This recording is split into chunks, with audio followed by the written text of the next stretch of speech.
Uwineza Oda ni umukobwa w'imyaka 24, hashize hafi imyaka 3 arangije amasomo muri kaminuza, aho yize ibijyanye n'ubumenyi kuri mudasobwa computer science. Igihe yari akiri mu ishuri, mudasobwa ye yagize ikibazo bimusaba gushaka uwayikora. Ibi ntibyamushimishije kuko yumvaga ko yakabaye ayikorera, maze bimutera ishyaka ryo gushyira mu bikorwa ibyo yiga mu magambo, maze agashobora kwikemurira ibibazo ndetse agafasha n'abandi bashobora kumugana. Igihe kimwe nyine nza gutekereza ndi campus, laptop yanjye yamenetsemo amazi soda, njya kuyikoresha ku mutekinisiye ariko ntashye mbitekerezaho.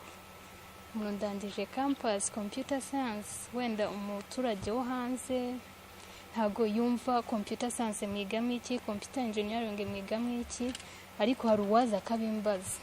Laptop yanjye yapfuye gutya, numvise wize computer science, wamfasha gute? So kujya gusobanura umuturage ngo ntago mbizi, kandi we deja image arayifite yuko njyewe mbizi. Mu ruganda rwa Positive rukora mudasobwa, Uwineza Oda ni umwe mu bakozi bashinzwe gukora imashini zagize ibibazo, gutandukanya ibyuma bigize mudasobwa, akareba aho ikibazo kiri akagikemura, akongera akayisubiranya, akangona akazi kamushimisha. Biraryoshye. Ni byiza cyane kuko urumva iyo hari undi muntu uvuga uhagera akavuga umenya gute guconnecting imigozi, ubwirwa n'icyo wakuye, ubwirwa n'icyo ushyiri, numva nyine ari ibyishimo kuba naragize ayo mahirwe nanjye nkabyaza umusaruro.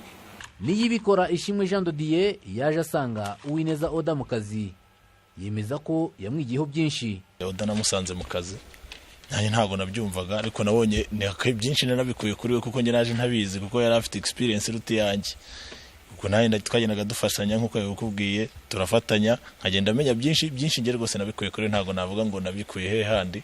Oda ni umuntu ubizi, ari courageous, arakora kabisa, arumvikana. Kandi ubu Uwineza yishyurira icyiciro cya 3 cya kaminuza masters mu bijyanye n'ubuyobozi mu by'ubucuruzi, business administration. Aha niho ahera akangurira abakobwa bagenzi be kwitinyuka, bakabyaza umusaruro amahirwe umwana w'umukobwa yahawe mu Rwanda. Ibi kandi birashimangirwa na Niyibikora Ishimwe Jean de Dieu, nawe usanga ari ibisanzwe kuba abakobwa bakora akazi k'ikoranabuhanga. Navuga ko ari umugisha nk'abanyarwandakazi twagize, kuko hari ibindi bihugu bitemera n'umukobwa ko yakwicara akavuga gutyo. Hari abantu b'abagabo, hari abantu b'igitsina gabo. So ayo mahirwe rero navuga dukwiye kuyaprofita, mvuga ngo abakobwa aho bari hose, utitaye ubushobozi waba ufite, dukwiye guprofita uburyo bwose twabona kugira ngo tububyaze umusaruro, twiteze imbere, tube independent nk'abandi, pana kwicara dusaba tureba ku ruhande, nimba umuhungu adahari nta kintu nakora, nimba umugabo adahari nta kintu nashobora. Ibi bintu bya tekinike byinshi, ubundi tekinike ntago ari ingufu, kereka ari mekanike. Tekinike rero ni mu mutwe, kuko imashini uyifunguye nabi wayimena cover, wamena screen, iyo ushyizemo n'ingufu nyinshi ahubwo ari igihe bipfa. Aha ngaha rero bisaba kwitonda, ugakoresha mu mutwe cyane, kandi ukabuzi neza n'ibyo ugiye gukora. Rero njye nkeka ko ababivuga ko ari byo abagabo cyangwa se abahungu gusa, byo ntago ari byo. Muri iki gihe mu Rwanda abakobwa biga amasomo yerekeranye n'ubumenyi n'ikoranabuhanga bari ku kigero cya 16%. Minisiteri y'Uburezi ikaba ifite intego yo kuzamura uyu mubare ukagera kuri 30% muri 2024. Kwizera John Patrick, i Kigali.